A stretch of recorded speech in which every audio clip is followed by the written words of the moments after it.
Bueno, buenas tardes. En primer lugar, muchísimas gracias a la Mancomunidad de Municipios de Guadajoz y Campiña Este por desarrollar estas jornadas que son súper interesantes para el turismo de la zona, de los municipios que forman parte de la Mancomunidad. Muchísimas gracias a la empresa Tierra Creativa por gestionar y desarrollar esta jornada. Y bueno, ya hemos tenido anteriormente algunas charlas, participación acerca de todo lo que está relacionado con el turismo halal, pero creo que tenemos tres voces aquí interesantísimas para que nos puedan dar una visión cada una de ellas de las oportunidades que tenemos. No nos referimos únicamente a viajeros islámicos, musulmanes que buscan alimentación o alojamiento acorde a su fe, ¿no? Sino que estamos hablando que son más de 2.000 millones de personas en el mundo que profesan el Islam, y cada vez se hace más necesario más viajes, más cultura, disfrutar más de la naturaleza, de entornos maravillosos como los que, bueno, yo que vengo de Córdoba he traído en la carretera, que es una pasada, una maravilla, pues venir hasta aquí y ver esos olivares o esas alusiones a Ruta del Califato, etcétera, que yo creo que es una gran oportunidad, sino que además se demandan cada vez más experiencias auténticas, experiencias muy personalizadas, seguras, de calidad, y creo que eso no hay mejores personas que las tres que tengo aquí para hablar de ello. Además, hablamos de entornos patrimoniales, ¿no? de evidenciar y plasmar el patrimonio, productos locales, hospitalidad, la herencia andalusí. Lo tenemos prácticamente todo para que el visitante pueda valorar una experiencia pues prácticamente única, ¿no? Entonces, ¿nos encontramos ante una oportunidad? Bueno, pues ahora lo vamos a ver. A continuación le voy a dar la palabra a tres personas, como he dicho anteriormente.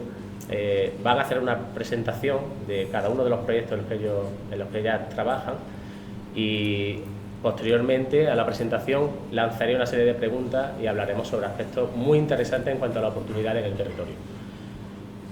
En primer lugar, Flora Sáez, directora de desarrollo de Let's Go Halal y coordinadora de la agrupación Innova Experiencia Andalusí. Muy bien, pues nada, muchas gracias Rafa, y a la Mancomunidad y a todos los... el micro, perdón. Y a todos los presentes y las presentes. Es un placer estar hoy aquí. ¿Ya sí? Estupendo. Muy bien, bueno, pues sí, yo soy, digamos, esa directora de desarrollo de Let's Go Halal. Let's Go Halal es una plataforma de información de contenidos y de servicios que está completamente orientada a los mercados árabes y musulmanes en cuanto a servicios turísticos, ¿vale? Es una plataforma turística.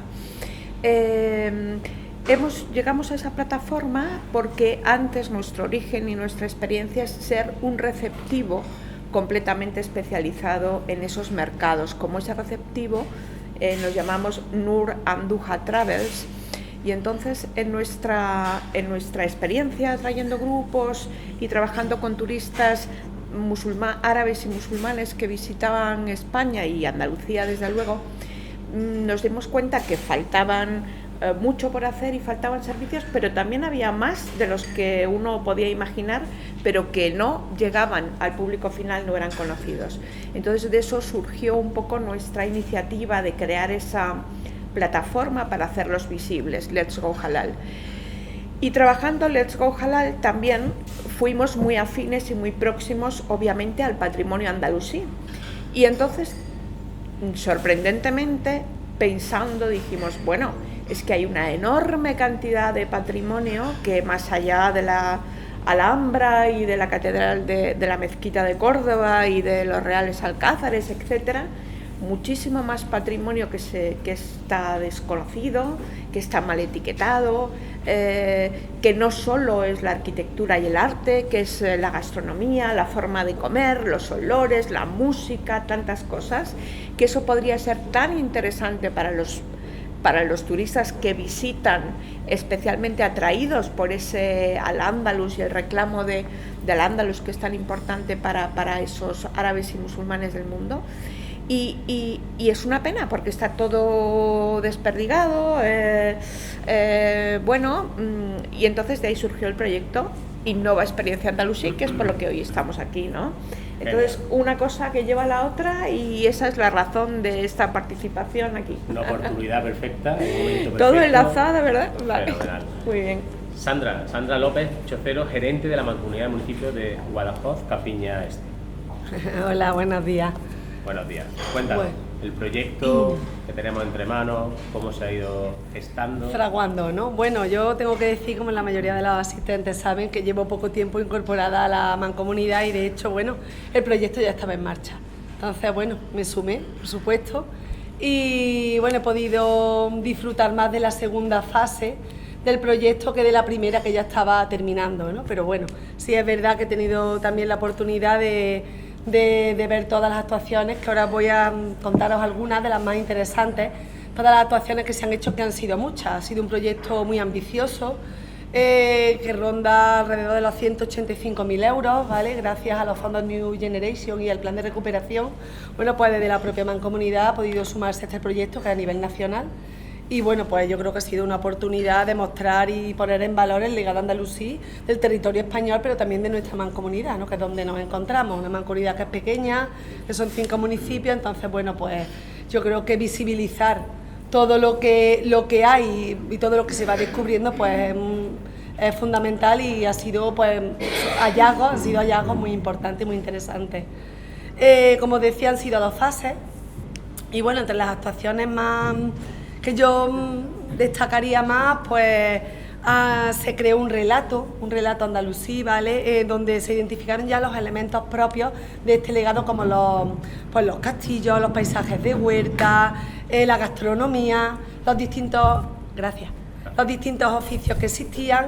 Todo esto además pues se incorporó al material turístico interactivo, se ha creado una web app, ¿vale? Y entonces bueno, pues ahí se han incluido contenidos que son accesibles para todas las personas y además en varios idiomas también.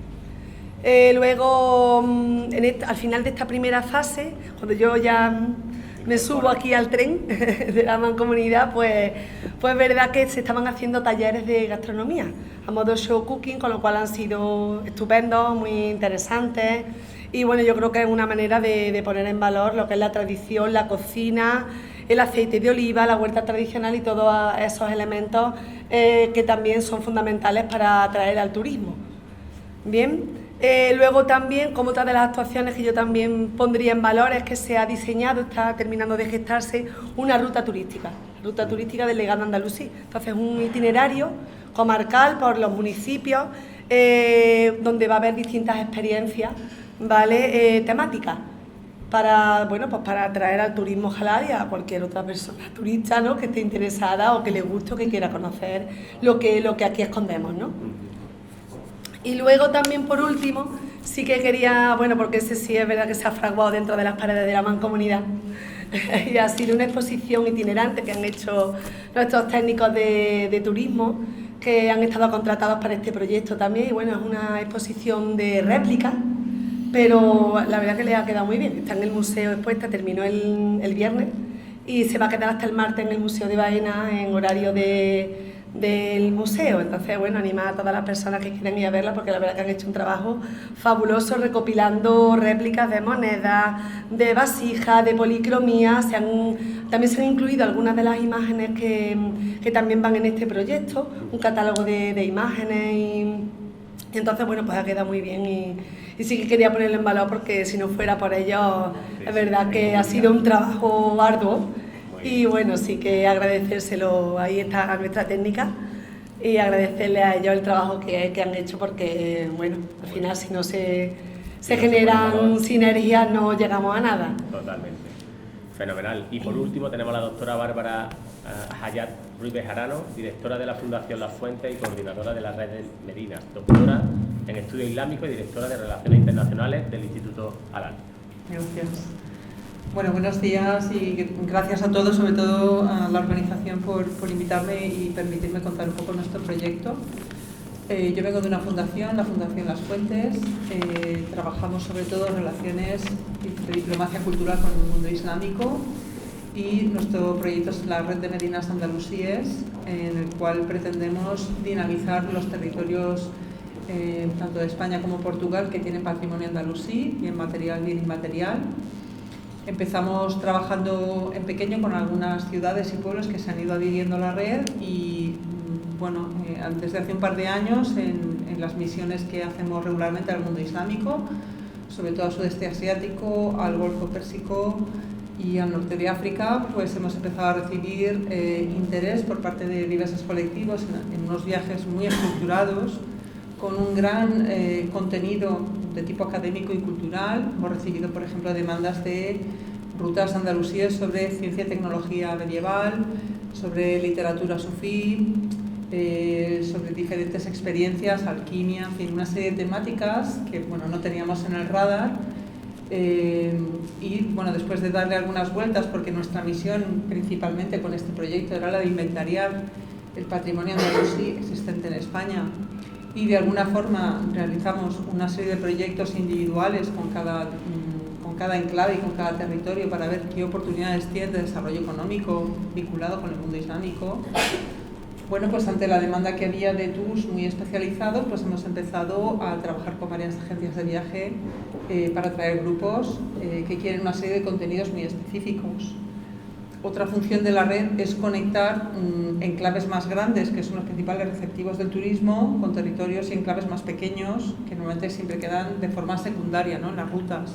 Entonces, por ejemplo, puede ser el caso de Baena, que ha de combinarse pues, con ciudades más grandes, que es donde normalmente llega el turista, sobre todo el que trabajamos nosotros, que viene principalmente ahora estamos trabajando con el sudeste asiático, con Indonesia y Malasia principalmente, y con el Golfo Pérsico, sobre todo con Emiratos y con Qatar.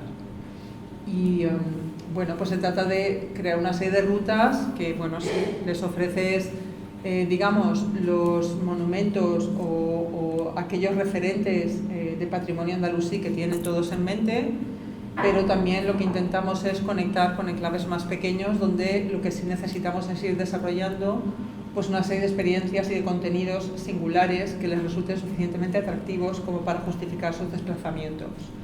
Entonces hemos hecho ya varias pruebas piloto y varios grupos, hemos trabajado en Aragón, hemos trabajado en Portugal, estamos trabajando en Andalucía.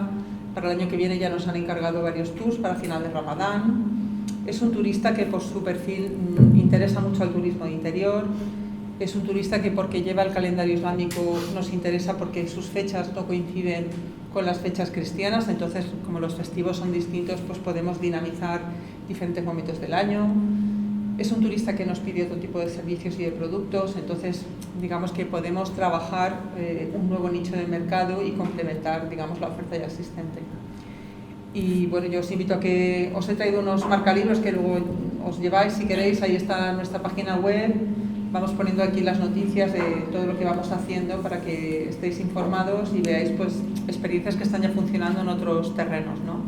Pues si queréis montar algo aquí en Baena o en la Mancomunidad, pues un poco es ver cuáles son los potenciales de la zona, ver cómo encaja con este turista y a partir de ahí generar una serie de productos, una serie de contenidos, involucrar sobre todo a la pequeña empresa local. O sea, nuestro objetivo no es solo que el patrimonio esté valorado, visibilizado, sino que si no se dinamizan, sobre todo los pueblos pequeñitos, al final ese patrimonio ya no hay un dinero para reinvertir en su mantenimiento y acaba abandonándose. Entonces estamos perdiendo patrimonio constantemente porque no hay, digamos, a veces no encontramos la forma de que entren ingresos, ¿no? Entonces yo creo que este es un nicho de mercado muy interesante. Tenemos un 24% del planeta son musulmanes, es un público millennial, es un público de clase media con un potencial adquisitivo que en breve va a ser mucho más importante que el de los europeos. Entonces es un cliente que tenemos que tener en el radar. ¿Requiere un poquito de esfuerzo en formación y en especialización? Sí, pero también nos pasó cuando empezábamos con el turista chino, que había que saber un poco lo que quería. Pues esto es igual, es hacer un pequeño esfuerzo para ver si esto nos revierte en beneficio del territorio.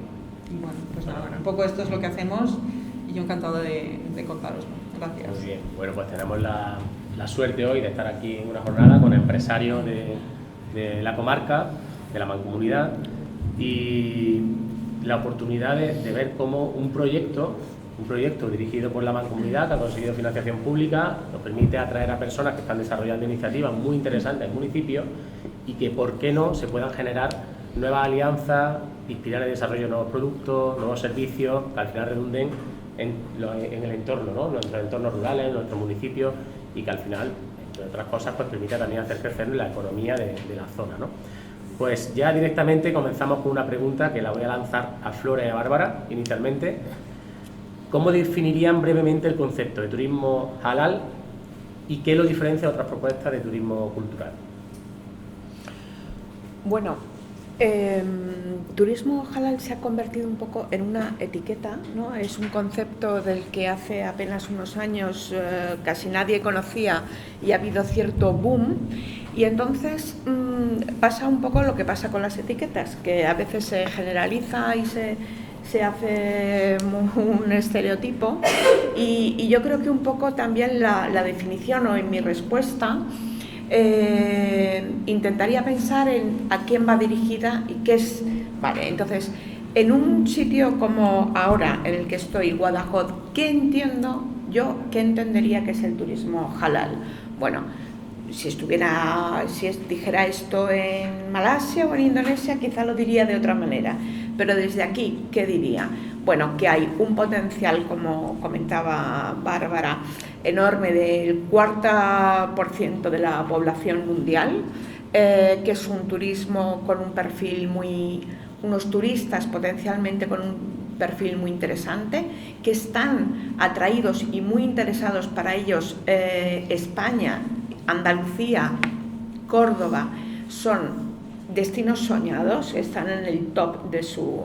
Y entonces esos turistas que son musulmanes y árabes, tienen unas necesidades culturales específicas, que unas pasan por la alimentación, pero no solo, es un interés también cultural, una forma, se visten unos de una manera, otros de otra, pues tienen un perfil específico, y entonces si yo quiero atraer a esos turistas, y como un empresario que me dedico a la restauración o al turismo, que el principal sentido es el ser hospitalario y acogedor, pues yo me esfuerzo por acoger y por brindar, por buen profesional que soy, a ese perfil específico de turista y de visitante lo que necesita. Entonces, tener eso en cuenta, eso llamaríamos que es, desde mi punto de vista y explicado desde Guadajoz,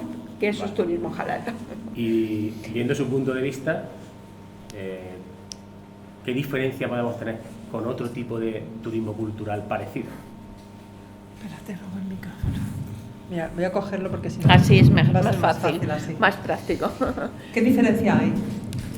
Bueno, la diferencia es que el cliente es distinto y quiere cosas distintas. Entonces requiere una adaptación por parte de una empresa, porque si tú trabajas de un modo generalista, no va a ser tan eficaz tu acercamiento a este cliente como si te especializas un poquito en entender qué es lo que quiere, cómo lo quiere, cuándo lo quiere, dónde lo quiere, etc. Entonces, lo único que requiere es eso, un conocimiento sólido de quién es mi cliente, qué me pide, hasta dónde yo puedo llegar, y en muchas ocasiones, voy a explicar un poco otra cosa. Halal, o por lo menos con nosotros trabajamos este concepto, es todo lo que yo ofrezco a mi cliente musulmán es 100% compatible con su fe y con sus exigencias. Muslim friendly es, yo trabajo muchos tipos de público, pero tengo una serie de productos y de servicios para mis clientes musulmanes y otros que no son aptos para este cliente y los ofrezco a otros públicos. Entonces, esto vale para cualquier empresa, sea una tienda de alimentación, sea un restaurante, sea un guía que hace actividades. Hombre, pues hay actividades que a los musulmanes las van a aceptar y otras que no. O sea, a mí, por ejemplo, cuando recibimos grupos o influencers en Córdoba, el flamenco les encanta, pero los toros, para un musulmán, eso es maltrato animal y no lo aceptan de ninguna de las maneras. Para un americano, a lo mejor ir a los toros no sería un problema. Entonces, yo tengo que saber qué es lo que me va a aceptar o qué va a preferir este cliente. Entonces, hay que filtrar un poco la oferta. Al hilo de esa respuesta que tenía, me ha respondido a la segunda pregunta, pero perdón. sí, ¿cuáles serían entonces los retos del sector HoReCa la hostelería, restauración, del catering, ¿no? Para adaptarse a esa necesidad del viajero, porque hemos dicho que es muy especializado, pero ¿cuáles son los retos de ese sector? Bueno, un conocimiento profundo de lo que es la alimentación halal, eso para empezar. ¿Tú sabes que las ensaimadas son halal o no halal? ¿Lo sabes? No lo sabes. Si no lo pone, no sé si... Vale, pues hay que estar formado para ello. Es como si tú trabajas con celíacos y tienes que saber de alérgenos. Es como si tú tienes una dieta para un grupo. Imagínate, mi profesora de yoga que hace retiros, pues hace una dieta vegana. Pues ahí no entran lácteos, por ejemplo. Entonces, es simplemente conocer bien qué tipo de productos. Y en España hay muchísimos disponibles, porque no olvidemos que nosotros venimos de la tradición islámica. O sea, la alimentación andalusí está presente en la dieta actual en infinidad de recetas, entonces no hay que complicarse mucho la vida. Simplemente con algunas pequeñas modificaciones es suficiente. ¿En cuanto a certificación y etiquetado o en cuanto a producción? En cuanto a todo, fíjate, mira, mucha gente se cree que prepararse para recibir a un turista musulmán, hemos formado muchos hoteles en Córdoba, por ejemplo. Entonces nos decían, ¿pero qué hacemos? ¿Cuscús? Yo decía, pues si son malasios, ¿qué les vas a dar cuscús? Si ni siquiera es español. Ellos quieren salmorejo. Pero en vez de jamón, ponles cecina, certificada halal. Haces un plato cordobés, pero el flamenquín, en vez de carne, hazlo de pescado. Y si puede ser un poquito picantito, que a los asiáticos les va más el picante, pues mejor. Adáptate un poquito. Es una adaptación, o sea, sí, es jugar un poco con nuestro patrimonio gastronómico y el gusto de ellos. A los españoles nos pasa igual cuando viajamos. Si viajamos a un país donde no hay pan, mira que lo pasamos mal, ¿eh? Tú te vas una semana a Alemania y el segundo día quieres tu barra de pan, vamos, que matarías por una baguette o lo que fuera, porque, claro, es parte de tu dieta diaria. Entonces, ¿a ellos qué les pasa? Si nosotros recibimos muchos grupos asiáticos, quieren picante, quieren pescado y quieren arroz, porque es parte de su dieta. Entonces, tú puedes jugar a darles un día de cocina cordobesa, pero al quinto día de cocina cordobesa estás subiéndose por las paredes. Entonces, tienes que jugar un poco, hacerles fácil la vida, ¿no? Pero sin renunciar a enseñar tu propio patrimonio gastronómico, combinándolo con un poco de lo que a ellos les da juego. Es un poco... La adaptación.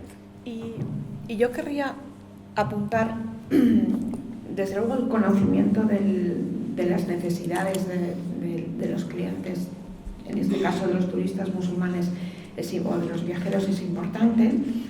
Entender que hay distintos perfiles también, que no pensemos que todos los musulmanes, pues que entre un malasio, un saudí, un alemán musulmán, o sea, son perfiles muy distintos que buscan y tienen unas necesidades distintas y unos estilos de vida diferentes también. Pero luego huiría un poco, es verdad que hay que conocer y saber, y el tema que tú preguntabas, los etiquetados, todo esto como muy...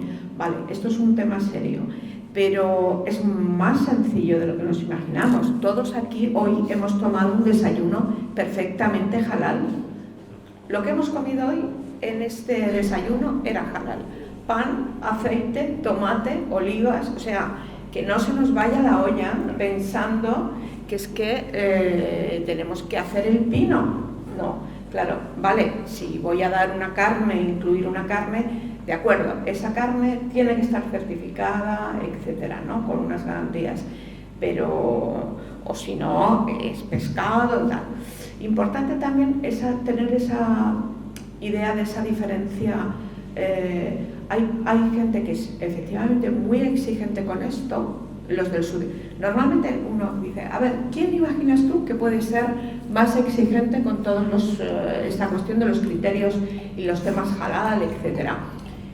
El 90% casi haría la prueba. Si les pregunto, dirían, ¿quién creen ustedes que son los más exigentes y más tal con esta cuestión? Estoy convencida que dirían, uy, los saudíes, porque uno piensa que en Arabia Saudí son como el estándar altísimo, lo más exigente, uy, estos señores que tienen ahí la Meca, tienen que ser tremendos. Pues no, señor. Los saudíes es que son, bueno, sí, les importa el halal, pero entran en un sitio, yo me como aquí mi tortilla o mi pescado y ahí hay una pata de jamón colgando y me da lo mismo. Vamos, igual preferiría no verla, pero no pasa nada. El restaurante que más éxito tiene en España entre los saudíes y entre los árabes es una cadena que se llama de asadores, que se llama Asador de Aranda, que la conocerán porque, bueno, está en grandes ciudades. En Andalucía creo que está en Sevilla, en Córdoba no hay, pero hay en Madrid, en Zaragoza, en Valencia, en Barcelona.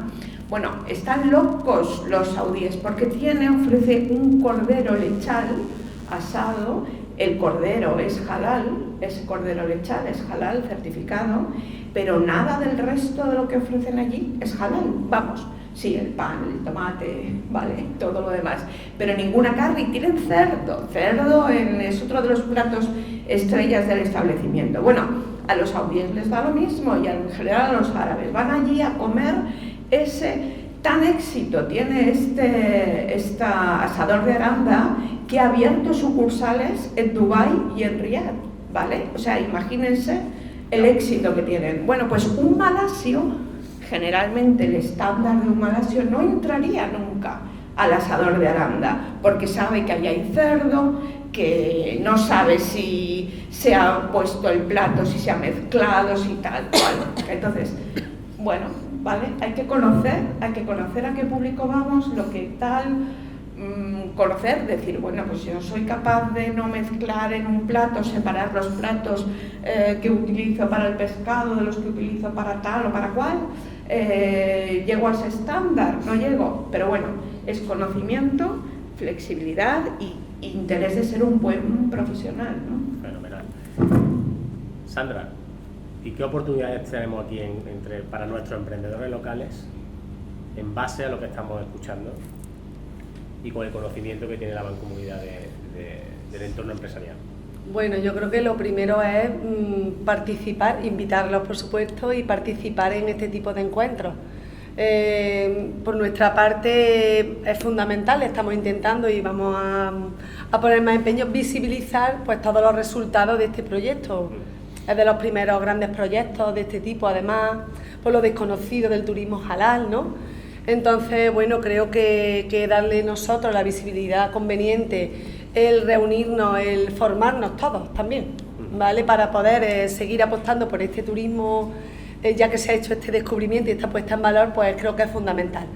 Esperemos que este sea uno de tantos los proyectos que podamos desarrollar, ¿no? Y bueno, y quizá a lo mejor hay hasta una tercera fase, con lo cual, bueno, pues habrá más encuentros, más oportunidades también entre que los agentes locales y económicos pues participemos, ¿no? Y desde la propia administración local pues también darle visibilidad a todo esto. Visibilidad, formación, networking, claro. Y en base a eso, ¿nos podéis comentar, tanto Bárbara como Flora, algún ejemplo de colaboración innovadora en este sentido?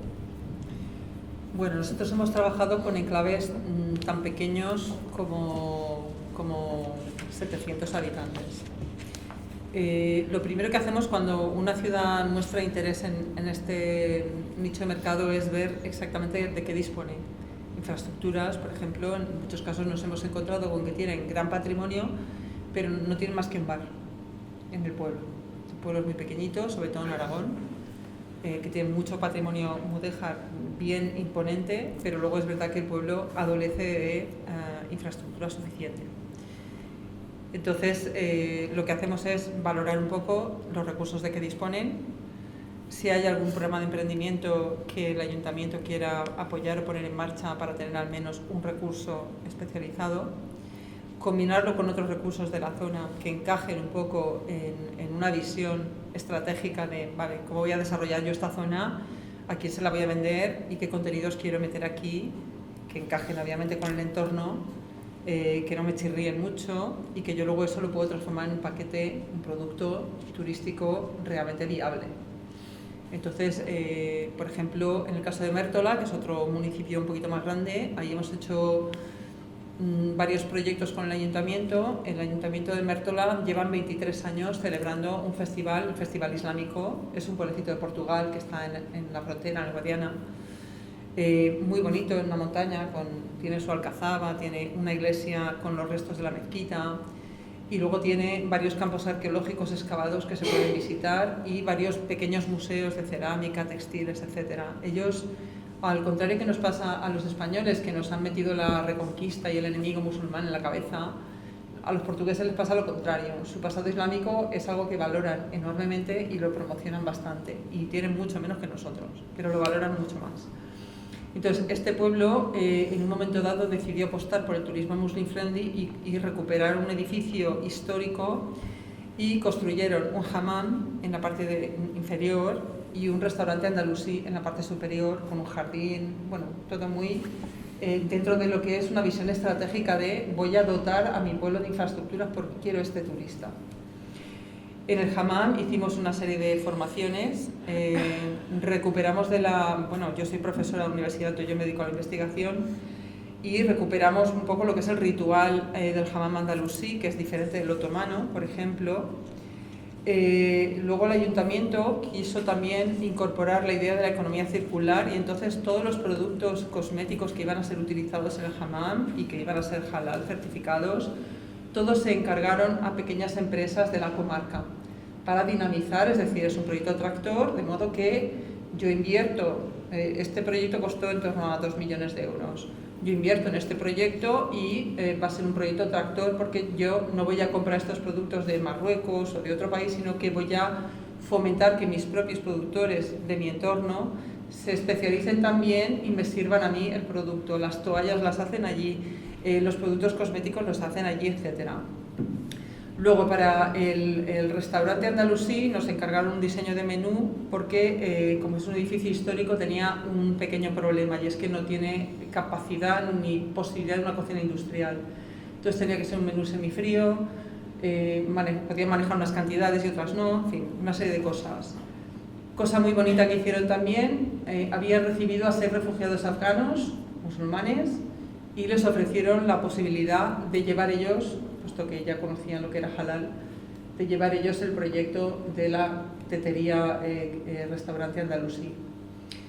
En el siguiente festival islámico, para ponerlo en valor y enseñarlo al mundo, lo que hicieron fue invitar a la ganadora de Masterchef Portugal, que era marroquí y hacía menú andalusí. Digamos que es un pueblo que se ha preocupado mucho de tener un proyecto coherente, con una visión estratégica a futuro, y entonces van invirtiendo poco a poco en que ese proyecto vaya creciendo. Ahora, ¿qué están haciendo? Bueno, pues ahora estamos diseñando una dinamización de la tetería con un programa de turismo literario sobre literatura sufí con un colega, un profesor portugués, y entonces ahora ya están preparados para empezar a recibir grupos, y lo están combinando con turismo ornitológico, son reserva de Arquescay, hacen también turismo astronómico, en fin, lo combinan con lo que tienen, porque al final el patrimonio que tú tienes, natural o material, es el que tú tienes. Se trata de ser inteligente y hacer una combinación atractiva y empaquetarlo.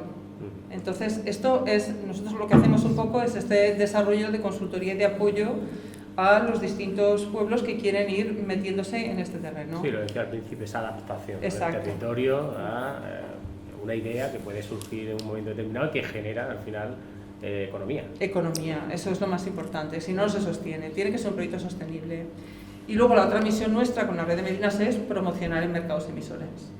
Entonces los vamos incorporando en las rutas que vamos haciendo y ofrecemos un escaparate. Cuando yo ahora llegué de Qatar la semana pasada, y que hemos hecho, nos reunimos con una serie de colectivos, universidades, empresa pública, agencias de viaje, etcétera, y lo que hacemos es enseñar el catálogo de pueblos que se van uniendo a la red de Medinas y qué es lo que cada uno está haciendo, qué agenda tiene de eventos, y entonces ya las agencias dicen, oye, me interesa combinar esto con esto. Entonces, a partir de ahí vamos montando a demanda un poco todo lo que podemos ir enseñando, que ya está un poco consolidado, y ahí empieza a girar la rueda. Eso es lo que hacemos. Súper interesante. Flora, ¿alguna iniciativa innovadora que hayas visto en los últimos años, que sea de interés, que esté generando actualmente y que podamos ver resultados? Específicamente de turismo halal. No especialmente, o sea, yo insistiría mucho y pondría mucho en valor el proyecto que nos ha traído aquí Experiencia Andalusí. en el sentido en que yo creo que aprovechar de las... también lo señalaba Bárbara, o sea, el valor que tiene aprovechar lo que uno mismo tiene y ponerlo en valor y darse cuenta y a veces descubrirlo. Una de las cosas yo creo que más interesantes del proyecto, no sé si yo creo que Sandra coincidirá conmigo, es el intercambio de experiencias que hemos tenido entre destinos tan diferentes, ¿no? Por ejemplo, Valencia, que una ciudad aparentemente, bueno, aparentemente no, realmente, tan turística, con todo, bueno, ¿no? Uno de los grandes destinos del Mediterráneo. Bueno, pues se ha vuelto hacia su patrimonio islámico y andalusí, que no es mucho en lo material, pero toda la esencia de Valencia es que es andalusí. La fruta, o sea, el arroz, los cultivos, la música, si me pones hasta las fallas, podríamos encontrar el azulejo, el cuero, todo, y la seda, o sea, toda Valencia. No he visto, o sea, de verdad, que no, yo creo que pocas ciudades hay más andalusíes. Que creo que incluso los nombres son muy andalusíes. Sí, la Albufera, bueno, y era una cosa que tenían ahí aparcada, ¿no? Como, entonces ahora a la búsqueda, claro, ya sabemos qué es lo que busca Valencia. De sol y playa ya lo tienen vendido y hecho. Necesitan otros alicientes, ¿no? Entonces es ahí donde han encontrado un camino y una huella que justamente les ha puesto a colaborar y a trabajar con Soria, que dice uno, Soria, pero ¿y qué tiene Soria? Bueno, pues la mayor fortaleza califal de España está en Soria, en medio de Soria, bueno, sí, pero hay que darla, se conectan destinos hay que mostrar, hacer visible, eso es fundamental.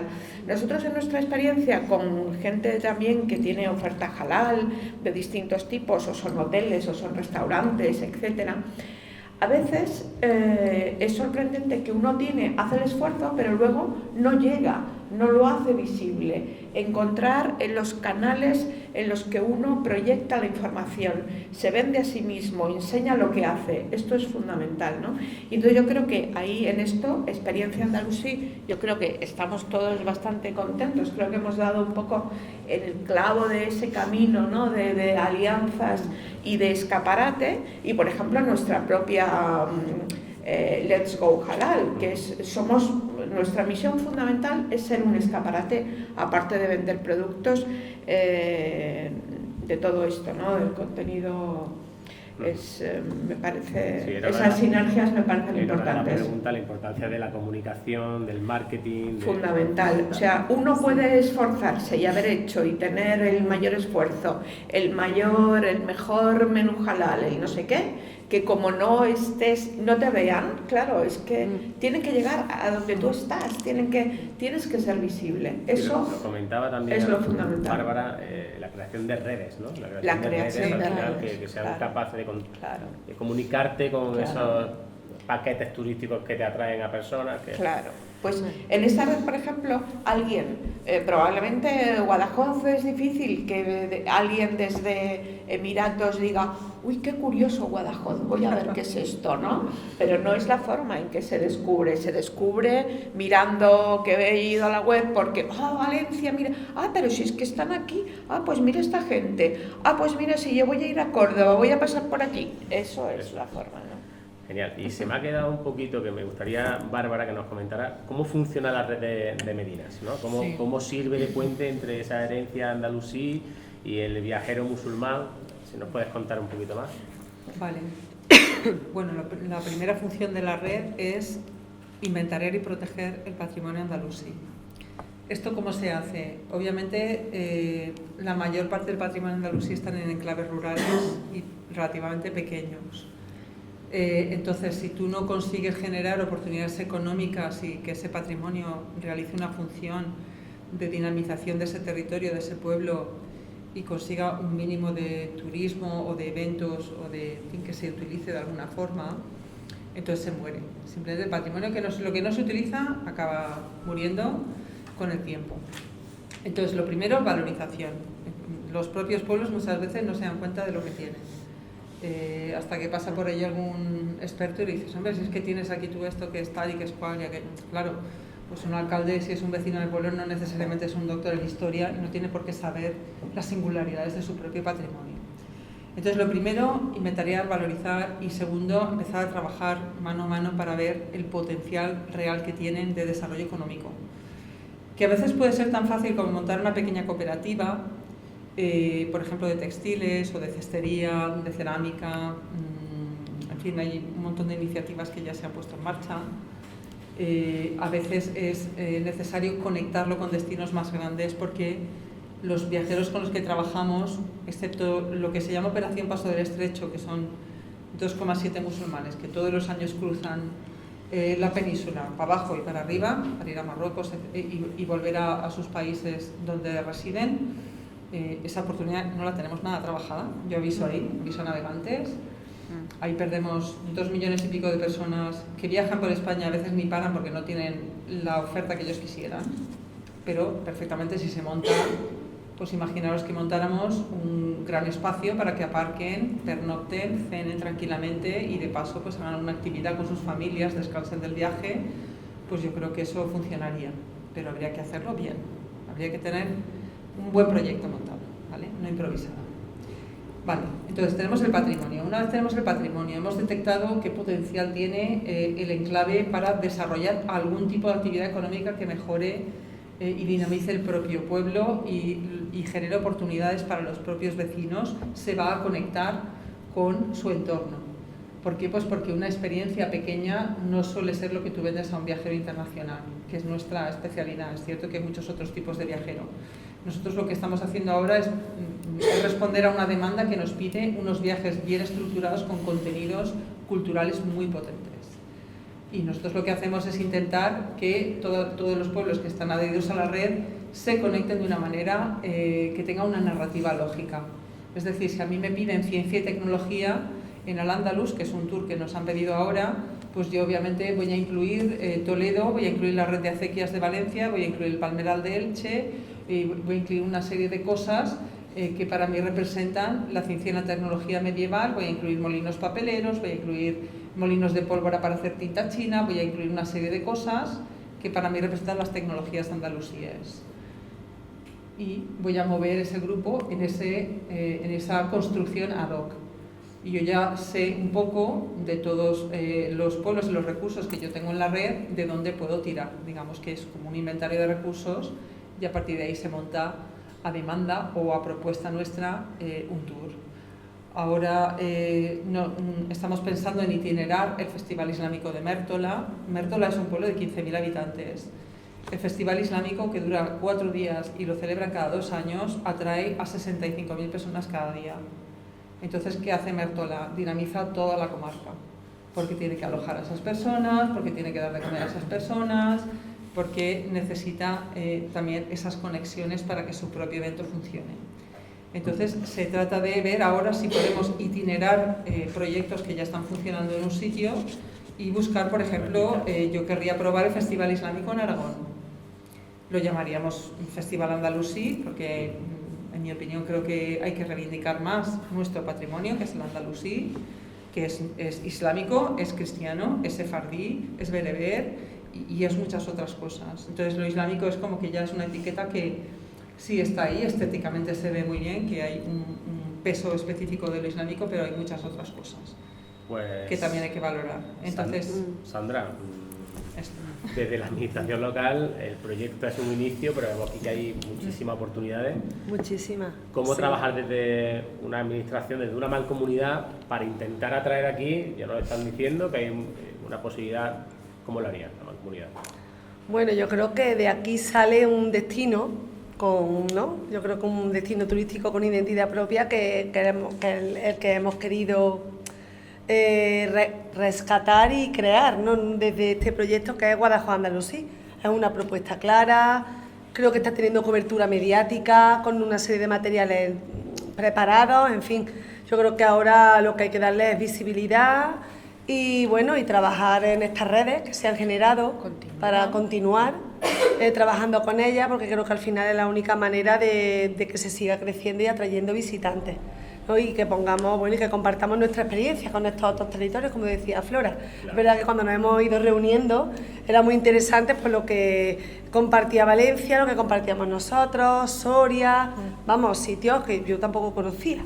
Y probablemente ellos tampoco nos conocían a nosotros ni lo que teníamos cada uno en nuestro territorio. Entonces, bueno, yo creo que este es el primer paso, es la primera piedra que hemos puesto para empezar a trabajar y a promocionar este tipo de turismo, porque bueno, yo considero que el turismo es uno de los bastiones más importantes dentro de nuestra mancomunidad. ¿Vale?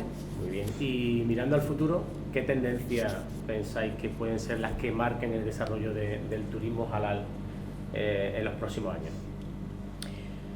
Yo creo que como en el conjunto del turismo, la personalización va a ser algo importante, ¿no? Siempre, como he comentado antes, el turismo halal, si le queremos poner esta etiqueta, no ha tenido nunca un perfil homogéneo y único.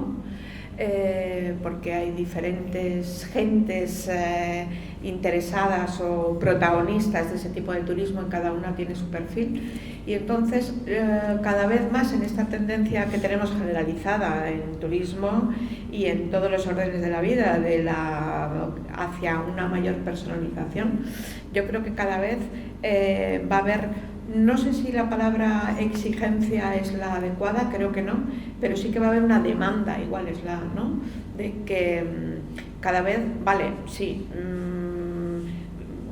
eso, lo halal, quiero comer y disfrutar de la gastronomía, que sea compatible con mi fe o con la forma en la que yo como, pero además es que me interesa esto y me va a interesar ya no solo ver la mezquita de Córdoba, sino venir a esta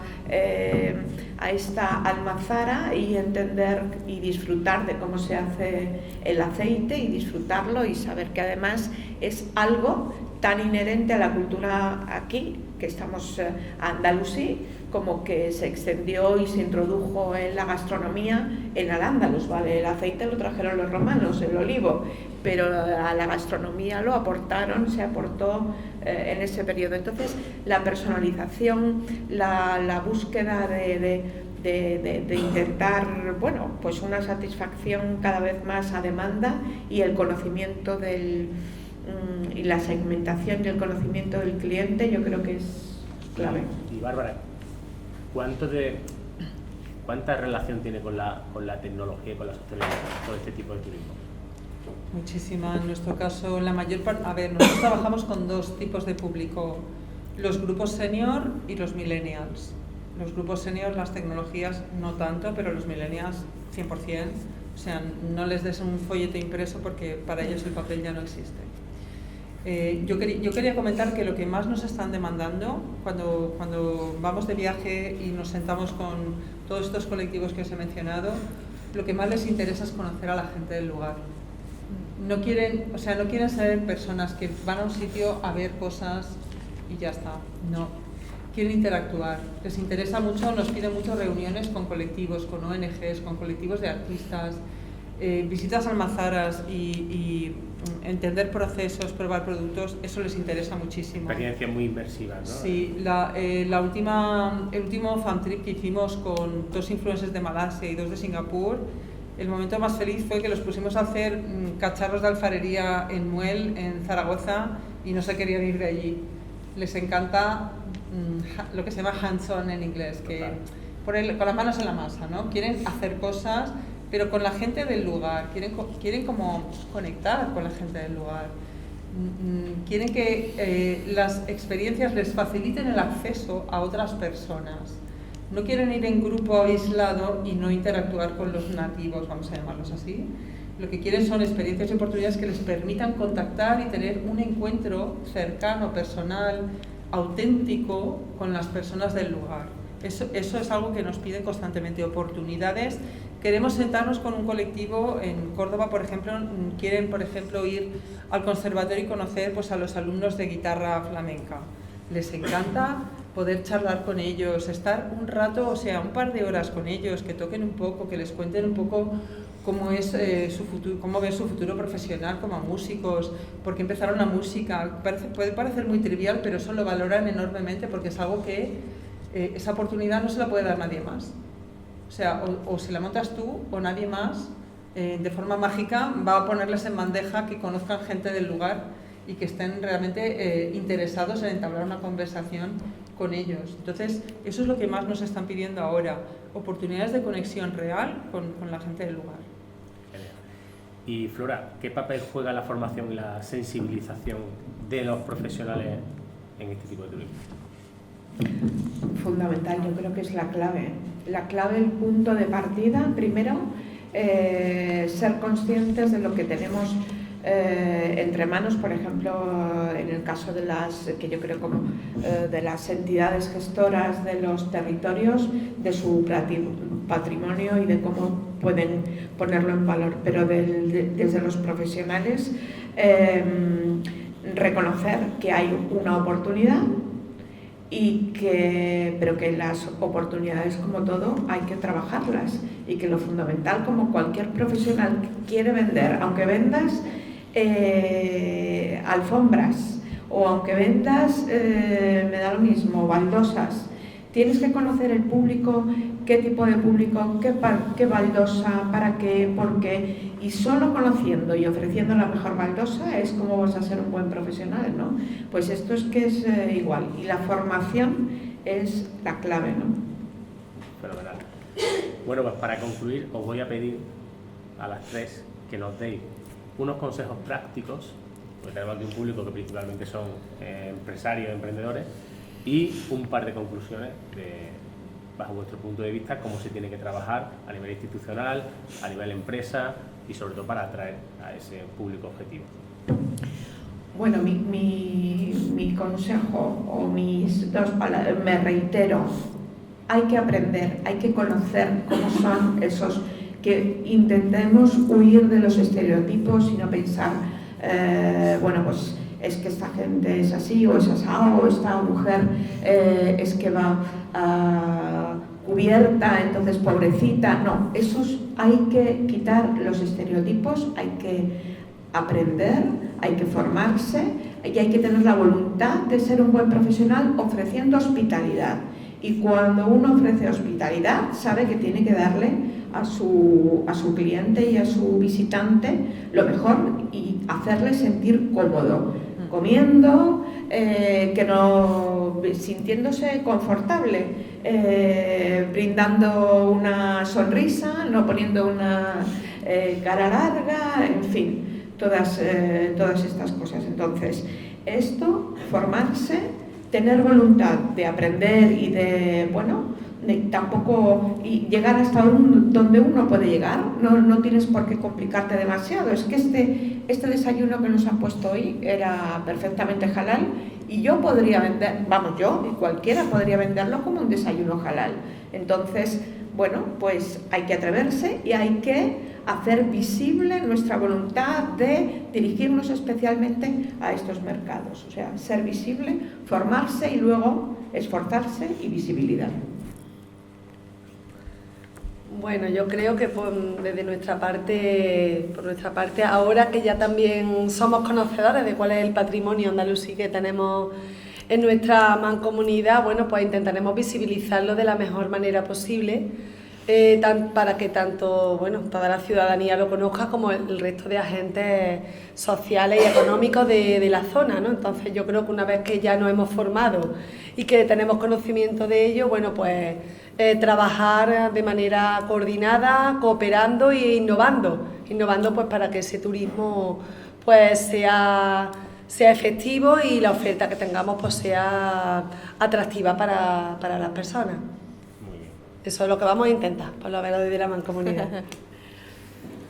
Bueno, yo basándonos en nuestra experiencia, solamente, pues yo creo que se puede resumir en dos cosas: colaboración público-privada y una colaboración realmente proactiva, es decir, un proyecto bien armado y bien coordinado, eso es imprescindible.